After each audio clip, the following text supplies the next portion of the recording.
Sanibonani guys, welcome back to Mkosinophilile. Welcome back to yet another video. Ngiyabonga kakhulu ukuthi ungijoyine kule video. Mangabe umusha uyafika la ekhaya, ngicela ukuthi usubscribe, ulike video, uyishare le video. Ngiyabonga kakhulu uthando lwenu guys. Thank you so much. So ke kule video asikhulumeni nalaba abasolwa ke ngokubulawa kwelika Senzo Meyiwa you guys ukuthi abakhona asebeveze ubuhlobo nobungane.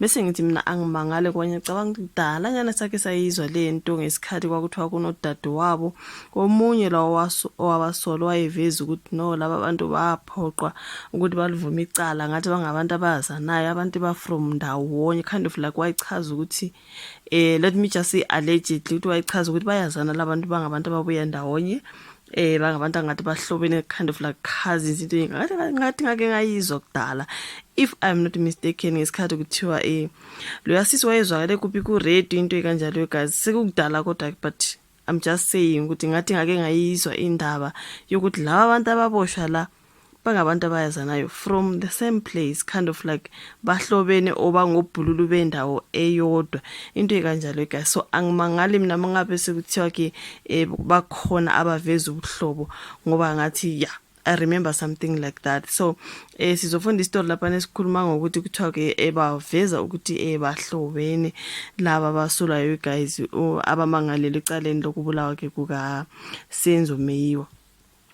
Baveza kubuhlobo nobungane laphana yo guys angazi umangalela wesine ecaleni lokufa kaSenzo Meyiwa umthokoziseni Maphisa uthi wayexhumana nomangalela oqala umuzi kakhulelwa Sibiya ngobe ngomshana wakhe. So uMaphisa uthumele ummeli wakhe uadvocate izithulele inxumalo ukuthi achazele inkantolo ngokuxhumana kwakhe noSibiya ngaphambi nangemuva kokufa kukaMeyiwa. So Meyiwa wadutshula ke lapha siyakhumbula you guys ekubo kwentombi yakhe uKelly Khumalo ngaseFosloras eGauteng ngonyaka ka2014.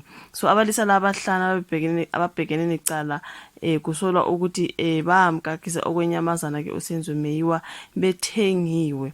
So umbuso uthi abamangalela bayazana bakuhlela bonke ukufa kukaMeyiwa behlangene ehostela. So umbuso uthi abanye bama ngaphandle abanye bangena ngaphakathi mhla kuzojuqa ke uSenzo Meyiwa. So ummeli unxumalo ubepheka ngemibuzo ungoti wamaselula uLieutenant Colonel Gideon Gauss oveza ukuxhumana kwabamangalela. uGauss uthi uNtuli waxhumana nabo bonke abamangalelo. So uMaphisa wavuma ke uvume nokwazana nomangalela wesithathu uMncube athi umngani wakhe omkhulu.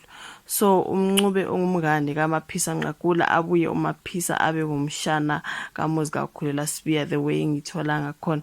So uMaphisa uthe kodwa wayengamazi umangalelo oqala uBongani Ntanzi waqala ukumbona enkantolo yaseBoksburg. So umangalela wesithathu uMthobisi Mncube uthe ubengabazi abamangalela okuqala nowesibili waqala ukubabona enkantolo eManjini yaseBoksburg ngo2020.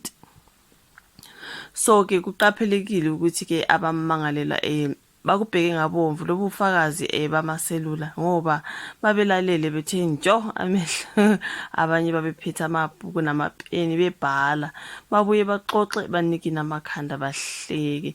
So ungodwa amaselula uGauss uthi akakwazi ukuzwa ukuthi abamangalela babexoxa bethini ezincingweni kodwa ukwazi ukubona ukuthi baxhumana isikhathi esingakanani.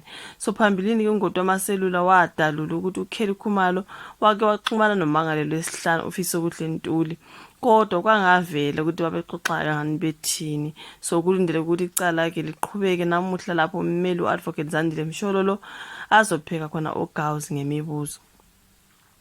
Ke ijaji uMkhwahlenge liyalele ojele ukuthi basheshe babalethe abamangalela njengalokhu bebika izaba bekhomba isinyaminya emgwaqweni into ekanjalo guys ama traffic I guess into ekanjalo. So ke ngake ngayizwa ke you guys le kuhlobana kwabamangalelo kusho ukuthi mhlamba abahlobene bonke kodwa kukhona laba abahlobene bese kuba khona laba abazanayo into ekanjalo nje you guys. So angazi ke you guys, thank you so much ukuthi imamele le video.